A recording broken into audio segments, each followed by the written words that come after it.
위원장 신장식입니다. 뭘 사과하라는 건지 모르겠다는 김용남 후보에게 구체적으로 묻겠습니다. 동영상부터 보시죠.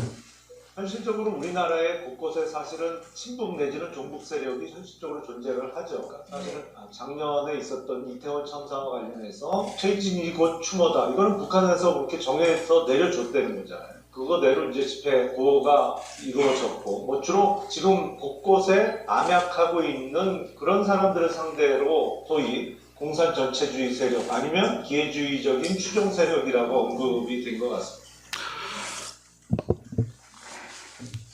이태원 참사 유족의 목소리가 북한의 지령입니까? 159명의 피해자의 이름을 부르는 일이 참사 포르노입니까? 김용남 후보는 2023년 8월 29일 YTN 뉴스에 출연해 이태원 참사와 관련해 퇴진이 곧 추모다라는 구호는 북한이 정해서 내려준 지령이라고 했습니다. 2022년 11월에는 TBS 김어준의 뉴스공장에 출연해 피해자의 이름을 부르는 것을 두고 참사 포르노 좀 그만하라고 했습니다. 당시 진행자는 정정할 기회도 주었습니다. 하지만 김용남 후보는 정정하지 않았습니다. 그리고 지난 5월 7일 겸손은 힘들다 뉴스공장에서 이태원 참사 관련 발언에 대해 사과할 일이 아니다라며 사과조차 거부했습니다. 다시 묻습니다. 종북 지령설 지금도 그렇게 생각하십니까? 피해자의 이름을 부르는 것은 참사 포르노입니까? 세월호 앞에서도 마찬가지였습니다.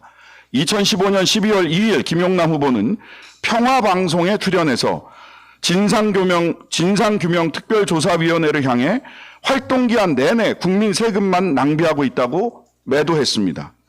얼마 전 5월 7일 김종배의 시선집중에서 진행자가 사과할 뜻이 있는가라고 질문하자 세월호 특조위가 3차례에 걸쳐서 이루어졌는데 활동기한도 매우 길고 투입된 예산도 정말 많았다.